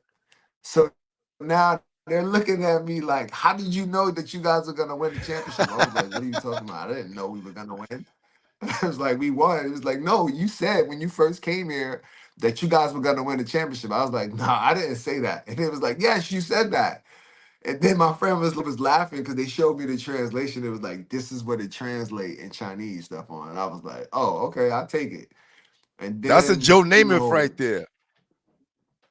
but when that happened, I was like, it was shocking. It was shocking because I was being asked this after we won the championship, and I kind of like was like, no, I didn't say that, and it was like, why you just don't take that? And I was like, nah, that's not what I said. You know what I'm saying? So when that happened, we won. So culturally now, I'm vested into the culture now. Like I'm here. Like I'm not. I'm like, this is crazy. Like when we won, it was like the Knicks winning the championship, and okay, they don't do a parade. They like celebrate for like a whole month. Like I Mm. couldn't go home. Like I couldn't leave. They was like, nah, you can't leave yet. Which they was like, we're gonna pay you to stay another month. And I was like, okay. But now I'm like, I wanted to go home, but then I'm like, wow, it's so many things happening and so many things going on. And then now they hit me with, they're gonna build a statue of you. I'm like, what? I'm like, a statue. It's like, yeah, if 1 million people vote for you to receive a statue, they're gonna build a statue of you. And chances are all of the people in Beijing are gonna vote for you. It was in 30 seconds, it was 500,000 people voted. So now my friend was like, man, they gotta build a statue of you. Yao Ming don't even got a statue here. And I was like, yo, this is nuts. And then during that time was when Kevin McHale, the person who was calling me selfish and all of these different things because I left Minnesota and I'm jealous at Kevin all of a sudden. I'm like, what? Like, you just offered me a max contract because I don't want to stay here, because I don't want to be here. He tried to get me he was with the Rockets, right? He was the GM of the Rockets. And if you know, the Rocket the Rockets are the it's like the China team because of Mm-hmm. Yao. So everybody supported the Houston Rockets. That's why guys like Steve Francis and Tracy McGrady, they always start in the All-Star game. Because they vote for they this is when Yao came, they allowed China to vote for the Woo. All-Star on the All-Star ballots. So Yao always started, and then they had to vote for another person. So they always voted for either, Steve or Tracy, or whichever one was there. So it's always, you know, another Rocket player starting because of the votes. Because you got to vote for two people, right? So you vote for Yao, and then you vote for somebody else, which was one of those guys. So those guys had a big, huge fan base here because they played with Yao. So he was trying to get me to come to Houston, knowing that we just won a championship. And if I go play for the Houston Rockets, you know what that's going to do on the revenue side for Houston, right? Right. And me going. So I was like, I'm good. And my business manager was like, what are you talking about? You good. You could go back to the NBA. You could start getting back, making all of the money you was making. I went from 20 million to zero. And I was like, I said it ain't about the money. I was like, I'm good. I was like, I got my peace back. I said, I'm back into my basketball spirit. I said, these dudes want to build a statue of me. I'm like, I was like, it's no way that I could leave that. I was like, it's not about money. So, it really just was about me finding myself again, me getting back into the space in which I loved and being able to do what it is that I love to do. And that's just hoop, have a free mind. My mind was clear, and the involvement, it just happened. Then we won 3 championships in 4 years, and the things that I've received, I can't even, from green cards to another statue. They wanted to, after the second championship, they wanted to build another statue. I was like, no. They was like, what do you mean? No, I was like, no. I said, this is too much. I was like, it's too much. I was like, I can't accept this. This is no. They was like, well, the team wants to build another statue. They got people that are paying for all of it. I was like, I'm good. I was like, okay, the only way that I'll accept this is if you put my teammates on it as well.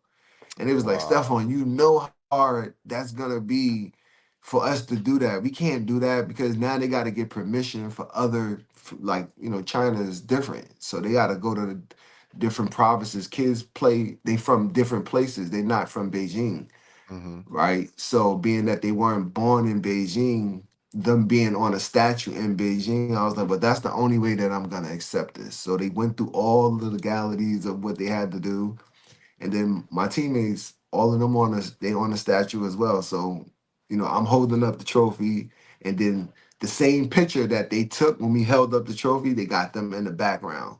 So now they could bring their kids to go see them on the statue as well. So, that and Yo, that is so dope. Salute yeah, Red so Whitlow for the super chat. Nah. Because most guys are selfish and they'll be like, yeah, build another one. but Nah, you was nah, such nah. a humble spirit, and now It you was have too much. peace over Oh profit. yes, That's what I'm getting right yes, now. exactly, exactly. So and then they built a museum, and I was like, my mom, she was like, I was like, when they came to me, it was like, yo, they're gonna build a museum of you. I was after we won the third championship. I was like, a museum? I was like, huh? And the museum is like on the main road in China, like 5 kilometers from where, the chairman lives, Xi Jinping, right? So it's like right where everything is at, but on the main road. And it's like the Beijing post office. It's not like they converted a post office into this museum. And I'm like, wow, my mom, I'm like, Mom, they're gonna build the museum. She was like, oh, you need your stuff, right? She was like, see, that's why I kept all your stuff. So I Wow. had all of my trophies, everything shipped from America, and it was placed inside. And I was like, man, God, you are fair and you are amazing. It's like Say it it was again, crazy. Steph. God, you are Man, fair and amazing. Nah, that's you are real, brother. fair and amazing. You know what I'm Man, saying? And I just was like, you know, to be able to receive these accolades, the highest honors that you could receive on another continent, like another place, the most populated place on the earth. You know what I'm saying? To be recognized like that, I knew that, you know, I had my ups and downs, but they showed they showed me that I was human and able to make mistakes and still grow through what I needed to go through to get to where I got to by utilizing that 8 pound spirit, that ball. You know what I'm saying? And my brother would say, this ball will take you all over the world, and then he'll he didn't drop it. lie. He didn't lie, man. He didn't lie. Hey, Yeah. that moment, especially when you won the first one, uh, when you won the city championship in Lincoln, and then winning it in China, I just remember those similarities. Happy you was because you started out as a champion and you ended up as a champion. You came full Yes. circle, my man. Yes, for sure. You came For full sure. circle. So I Yeah. listen. I want to get you out of here. You got time for a top five real quick before we get you out of here? Shoot it. All right, all right. Let's do it before we get you out of here. Top five. Top five. All right, real quick. Three parts of it. First is the top five guys you played with. Hello?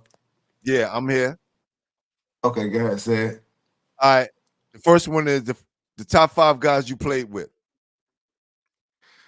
The top 5 guys I play with.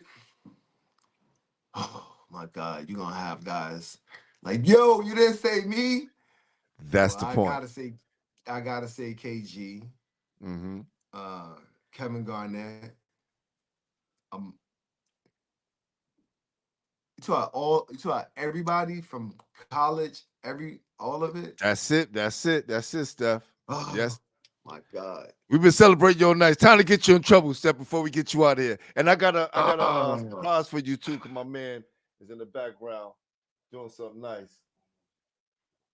I'll say it like this. I'll do this. I'll just go from the teams that I played with Okay. in the NBA. I'll just do that, and I won't that I play with. Okay, I got number one definitely is KG. Uh, Sean Marion and Amari Stoudemire. Kurt Thomas. Kurt Thomas. And surprisingly, um,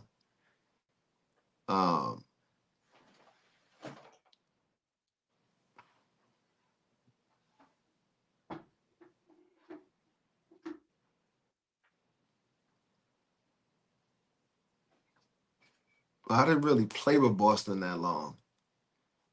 And then I'll probably say Randolph Morris.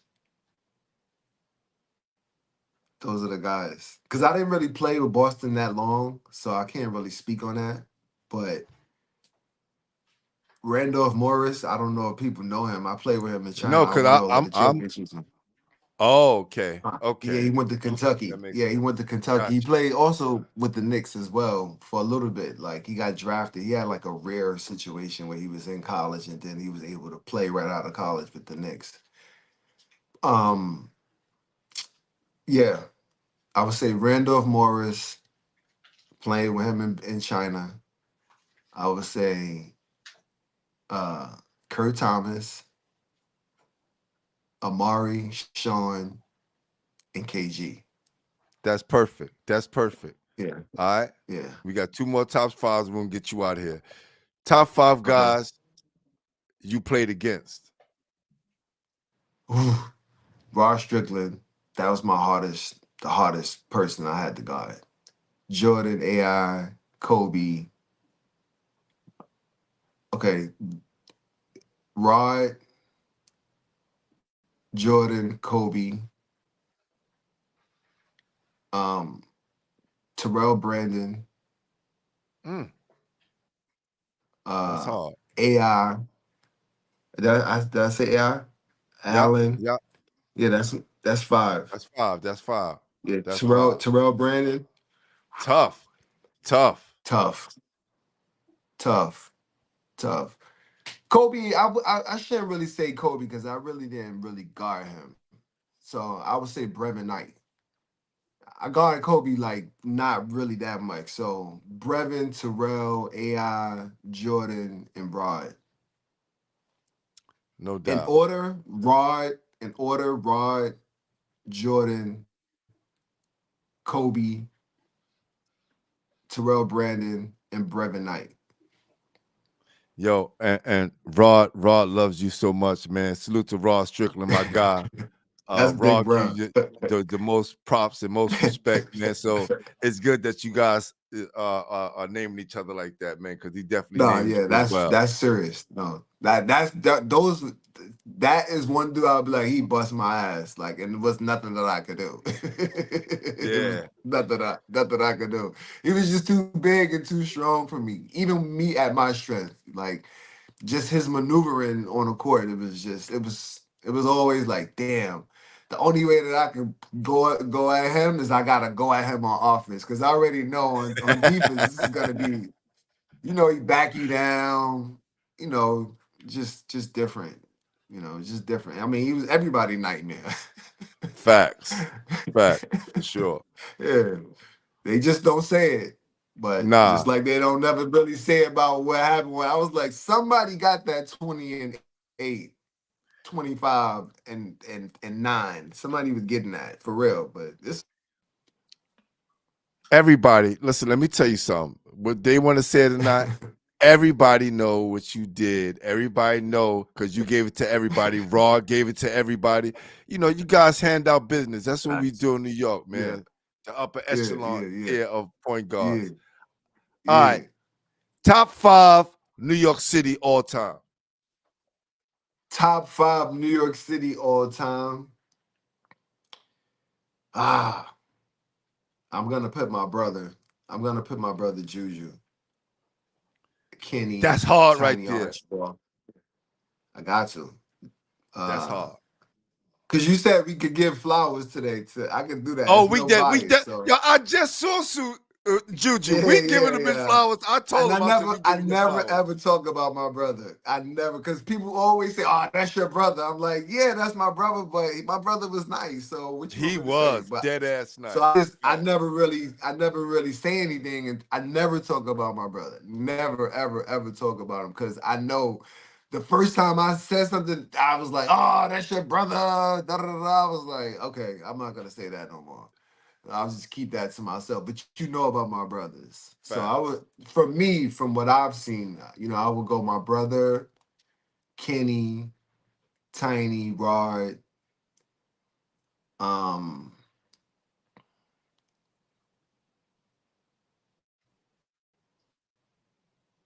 and I'll say Kareem. Facts. I mean, Kareem being the first. That's right. That's right. Yeah, I would say Kareem being the first. But from what I saw and from the historical data, you know, those guys are the guys that they were pavement layers. You know, they paved the pavement for us. You know, for all of the New York City players that played, you know, after them, those are the guys. For me, Nah, nobody had the same five. I did over 500 shows. I only you can only have like it, 270 something on the show. Over 500 shows. yeah, Nobody named the same five. So my guy had did a couple of mural pieces. I have an artist that's he was on season 1, season 2, season 3, and season 4. He took a break. Now we're in season 6. Just hand me one by one. It's not going. It's not finished. It's supposed to be together. I know, but just hand me one by one so I can at least show him something. All right, give me one. It's not going. Give me the boss. Give me the Come Knicks. on, man. I know. Why Give me the can't boss. just shift it over? he like, man, I Just want give to me show one. my Give me best one. work. Yeah. I know. He want to show. He want to show it. Right. It's not finished yet. Give me the Georgia Tech one. Right there. There you go. There you go. That's all right. That's all right. I'm not gonna. I can wash my hands. All right. This is one. Right. Okay, all right. And, all right. So and he gonna. I guess this is the Nets one that he's doing. He got a Boston one down there. He got a Nick one and the one to China. Dope. He got the one that's you holding up the trophy in China. Dope. Like, you know, these artists are very sensitive about this stuff, right? It's like, oh, it's not 100%. fair, this shit. Gotta But respect listen, that. Gotta respect the crime, baby. no doubt, no I doubt, respect it. I respect it. no doubt. Well, listen, brother, I want to say thank you, man, for spending this time with me, having this great conversation. I don't even call it interviews, man. I call it great conversations. You was definitely inspiring for all of us. Um, you did so much to make us proud, and we all love you. We all truly love you, Steph. And Love that. thank you for being an upstanding guy your whole life. I'm glad that you have found so much peace in your life right now, man, and you keeping God Thank you. first. That's important, man. Always. Man, keep representing us well. And before you get out of here, I want to ask you in front of everybody, man. Listen, I'm doing a lot for New York City, right? I got the #1 Mm, basketball podcast, brought the Brevo basketball tournament back. We have an AAU tournament. I'm the #1 guy when it comes to media and doing evaluation. So imagine Mike Quick and Tom Kachowski is one, right? got you. And whatever we can do to support your brand, right? I'll be an ambassador for New York if you need me to, brother, to get that I brand out there appreciate it. because what they did with the Starbury brand for a black man trying to do what he wanted to do for his own community, and you got all these big companies who you threaten a lot of them. You know what I'm saying? Mhm. So Yeah. I just want to support you in that way, in any which way, man. I Thank just you. want to let you know, whatever which way we can do that to get this Yeah, out we'll here in New York. talk. All right, Yeah, we'll talk. It's all whatever good. you I need, really brother. appreciate you having me on it. No Love, doubt. love, love, love. Stay blessed. Stay blessed. Keep doing Yes, what you're doing, my brother. thank you, All right. Stephon Xavier Marbury, y'all. Peace, Steph. Peace. All right. All right. Hey, listen, y'all. Those of you who are new to the channel, make sure you subscribe. Make sure you hit that like button. Make sure you share this content. Let me tell y'all something, man. There's nothing like brotherhood, right? When we talk about brotherhood, when we talk about, going into the trenches and doing some of the same regiments under the same coach,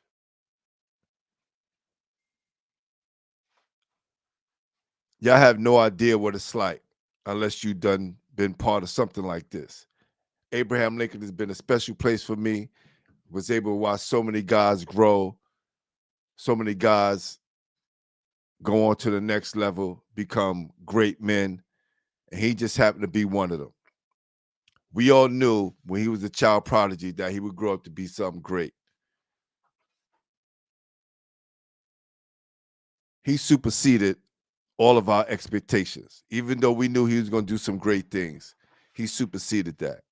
And I want to say tonight belongs to Stephon Marbury,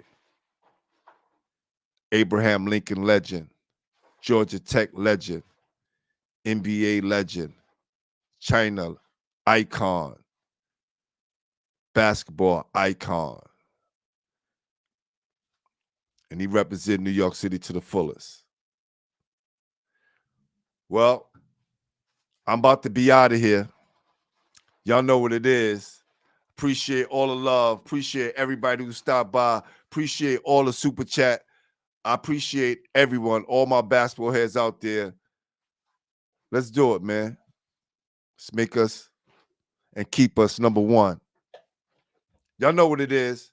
I'm your host, Glenn Pooh Harding, and you've been watching Basketball Heads Live, the podcast on NYC basketball history.